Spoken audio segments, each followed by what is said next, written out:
Assalamualaikum warahmatullahi wabarakatuh. Bagaimana kabar hari ini? Semoga kita dalam keadaan sehat dan tetap semangat belajar. Selamat berjumpa kembali dalam pembelajaran PPKN. Sebelum pembelajaran dimulai, alangkah baiknya kita baca basmalah bersama terlebih dahulu. Bismillahirrahmanirrahim. Pada pertemuan kali ini, kita akan membahas materi bab 5, Sumpah Pemuda dalam Bingkai Bhinneka Tunggal Ika. Hari ini kita akan membahas KD 3.5, menjelaskan arti dan makna Sumpah Pemuda dalam perjuangan kemerdekaan Republik Indonesia. Tujuan pembelajaran kita hari ini yang pertama yaitu peserta didik mampu memahami arti dan makna Sumpah Pemuda dalam perjuangan kemerdekaan Republik Indonesia. Yang kedua, peserta didik mampu menghargai nilai Sumpah Pemuda dalam perjuangan kemerdekaan Republik Indonesia. Subbab materi yang akan kita bahas yang pertama yaitu peran perjuangan pemuda dalam organisasi kepemudaan. Jadi, peristiwa Sumpah Pemuda itu merupakan suatu pengakuan dari pemuda-pemudi Indonesia yang mengikrarkan satu tanah air, satu bangsa, dan satu bahasa. Peristiwa Sumpah Pemuda itu merupakan babak baru bagi bangsa Indonesia. Karena apa? Perjuangan yang bersifat lokal atau kedaerahan berubah menjadi perjuangan yang bersifat nasional atau modern. Karena para pemuda-pemudi Indonesia menyadari bahwa perjuangan yang bersifat lokal atau kedaerahan itu hanyalah sia-sia.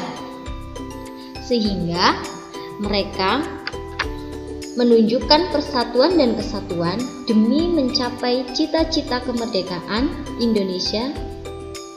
Pada bab sebelumnya, kita telah membahas bahwa pada tahun 1908, Indonesia mulai bangkit, yaitu ditandainya dengan berdirinya organisasi Budi Utomo, yang kemudian mendorong lahirnya organisasi-organisasi kepemudaan lainnya.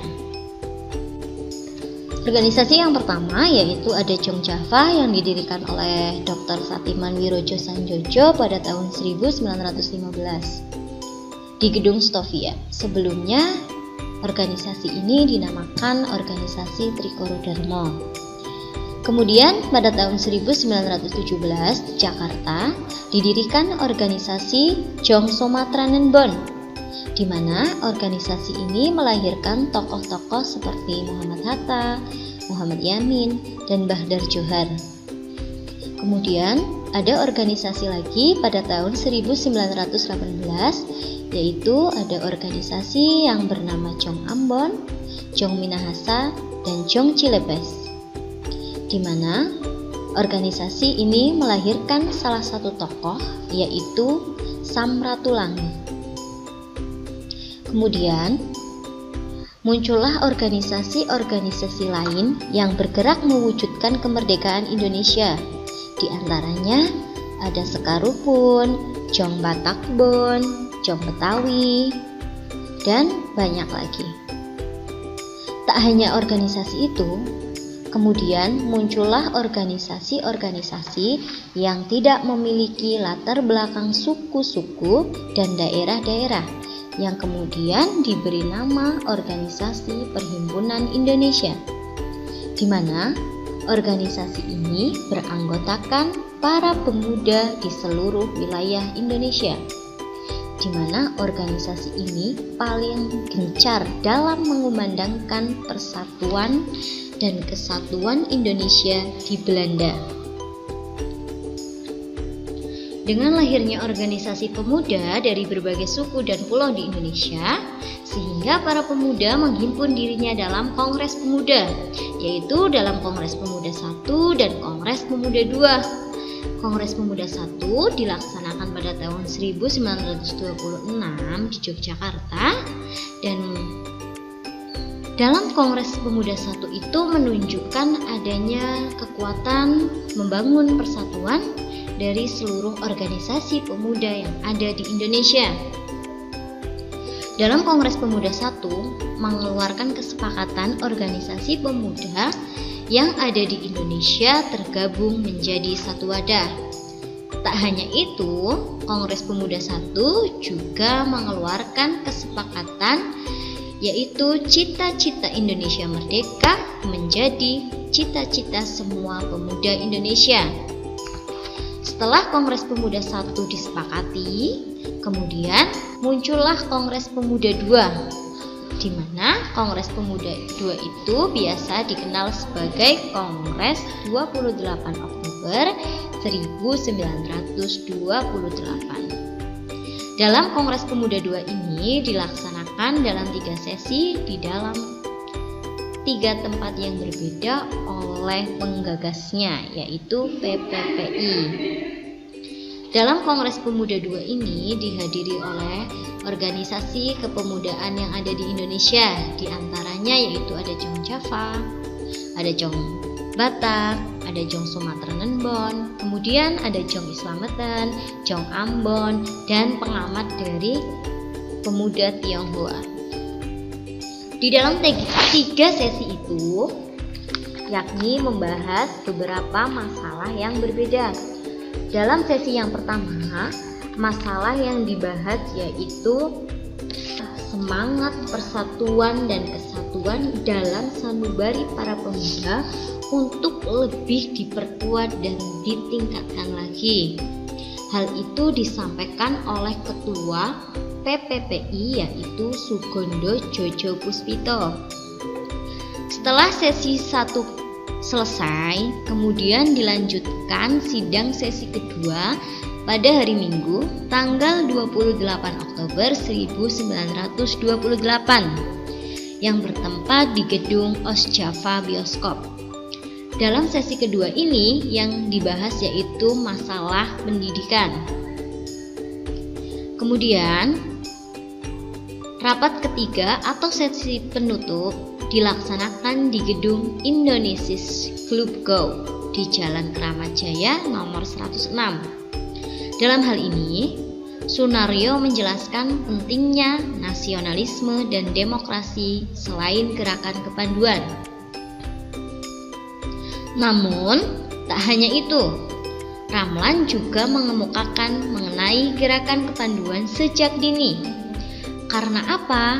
Karena menurut Ramlan, mendidik anak disiplin dan mandiri ataupun hal-hal yang dibutuhkan dalam perjuangan sejak dini itu nantinya dapat membentuk karakter para pemuda yang tangguh. Adapun panitia Kongres Pemuda sebagai berikut, bisa kita lihat.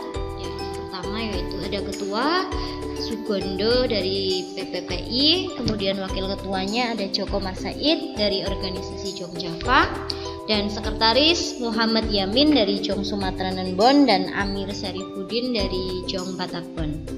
Kemudian ada pembantu 1 Johan Muhjai dari Jong Islamatin Bon, pembantu 2 dari Raja Sungkana Pemuda Indonesia, pembantu 3 Senduk dari organisasi Jong Celebes, dan pembantu 4 Jelaimena dari Jong Ambon.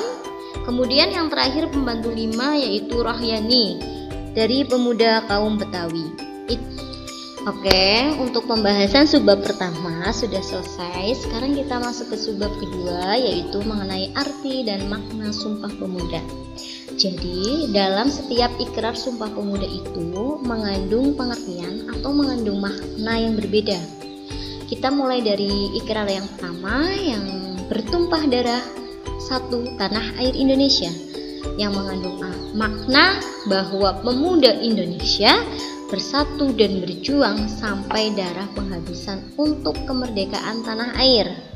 Kemudian di dalam ikrar yang kedua yang berbunyi berbangsa satu bangsa Indonesia. Dalam hal itu mengandung makna bahwa bangsa Indonesia memiliki suku yang berbeda-beda, sehingga pemuda-pemudi mengakui persatuan sebagai bangsa Indonesia untuk dapat meraih cita-cita bersama. Kemudian ikrar yang terakhir atau yang ketiga yang berbunyi berbahasa satu bahasa Indonesia, yang mengandung makna atau arti bahwa bangsa Indonesia memiliki keberagaman bahasa dari berbagai suku dan budaya, sehingga bahasa Indonesia dijadikan sebagai bahasa persatuan yang dapat mempersatukan perbedaan. Itulah arti dan makna dari 3 ikrar Sumpah Pemuda yang sampai saat ini selalu diperingati sebagai Hari Sumpah Pemuda dan dibacakan setiap pada tanggal 28 Oktober. Selanjutnya, Ibu punya kuis tebak cepat. Untuk 2 penjawab tercepat, Ibu langsung berikan skor 100. Simak baik-baik pertanyaannya. Pada tahun 1908, bangsa Indonesia mulai bangkit untuk mengusir penjajah melalui organisasi. Kebangkitan bangsa Indonesia ditandai dengan berdirinya sebuah organisasi pemuda, yaitu A. Jong Java, B. Jong Minahasa, C. Tri Korodharmo, D. Budi Utomo.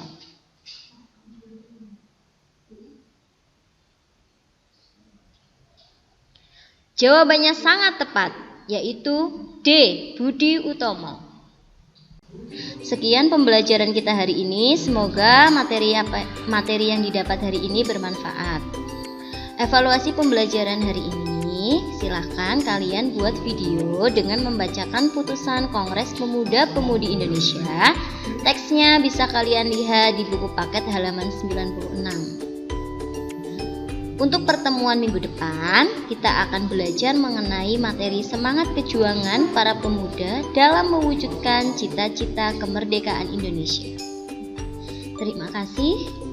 Wassalamualaikum warahmatullahi wabarakatuh.